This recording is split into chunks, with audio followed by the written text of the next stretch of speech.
I'm Samantha Calimbahin, and this is Sports Minute. TCU football now sits at number 6 in college football playoff rankings. TCU is one win away from a Big 12 Conference championship and a possible spot in the first ever college football playoff. You are a Big 12 champion. Looking back at how far this team has come since the beginning of the season, how do you feel? How does it feel to be a Big 12 champion? Over here. His iconic suit has gone from the streets of Fort Worth to the Rose Bowl to the Big 12 championship. But it takes a special person to wear that suit, someone with plenty of energy and TCU spirit to bring life to Super Frog.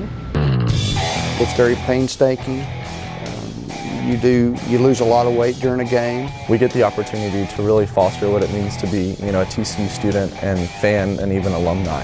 Talk about having that cool, calm confidence, and good, bad, or indifferent, it is the face of the university. Hello, my name's J.D. Rowe. I was Super Frog from 1984 to 1986. My son Connor Rowe is currently Super Frog and was Super Frog last year as well. The costume then, in that time frame, was not as, let me say, free to roam. It was rather restrictive. We had rather large tennis shoes that were actually tennis shoes into a characterized tennis shoe. It was hard to move around. Your field of vision is probably a lot worse then than it was now. It was very, very difficult to maneuver and very difficult to get on and off. Hi, my name is Connor Rowe, and I'm one of the current Super Frogs. Super Frog is actually one of the most blessed mascots out of the mascotting community. We have use of all of our fingers, which is actually a big deal in the mascotting community. And then we also have the ability to, move our arms and legs and our head pretty freely, which is rare in the mascot community. We're actually very thankful. It's very physically demanding, and we discussed staying in shape and doing the things that you have to do to enable yourself to be as good as you want to be for your audience. Being Super Frog at TCU is one of the most rewarding experiences. That becomes the brand, it becomes the logo. Other than the decal on the helmet, you become the brand. We get the chance to show outsiders what it is like on the inside and teach them the spirit and exactly what our school stands for and invite them to take part. Super Frog's next stop, the Peach Bowl. For FrogVision, I'm Samantha Calimbahin. I'm Samantha Calimbahin, and this is Sports Minute. TCU football moves to 2-0 after beating the Minnesota Golden Gophers 30-7 on Saturday.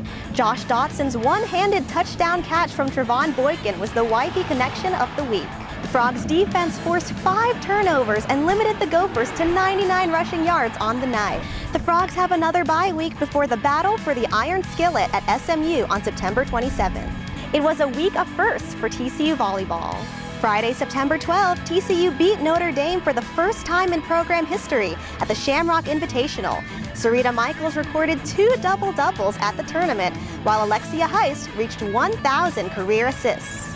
Tuesday, September 16, TCU battled and defeated Abilene Christian University for yet another program first. TCU soccer is riding a 4-game winning streak after beating Texas State and Sam Houston State on the road. The Horned Frogs look to make it a 5th as they return home to face SMU this Friday at 7 p.m. That's all for Sports Minute. For FrogVision, I'm Samantha Calimbahin. It's Monday, November 17th. I'm Samantha Calimbahin with your TCU News Now update. So far, the North American Conference on Video Game Music has only been held once. That conference took place in Ohio. The second conference will take place right here in the Moody Building at TCU. She got an A on the project, and that's when she decided to turn this into this, an ebook that can now be found on Amazon.com.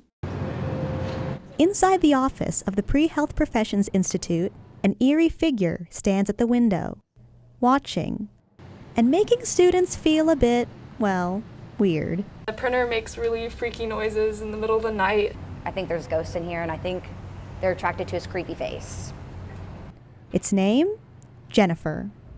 Jennifer has been a fixture of the pre-health office for years. It's good at scaring some, but for others, it serves as a reminder of an old friend with a spunky personality. Denise Bennett was an academic program specialist in the pre-health professions program. It is believed that she is the one who brought Jennifer to the office. Denise was so funny, and she was sassy. Denise was so sassy, and she really kept us on our toes. But in 2012, Bennett died from a relapse of breast cancer. You don't realize how much energy and how much life someone brings until they're not around anymore. Today, the mannequin serves as a way to remember Bennett's fun-loving personality. It wears a pink ribbon for both Bennett and those still fighting breast cancer. She was a cheerleader for our students. She was an advocate for our students, and I think she was a person who made people's lives a little bit brighter.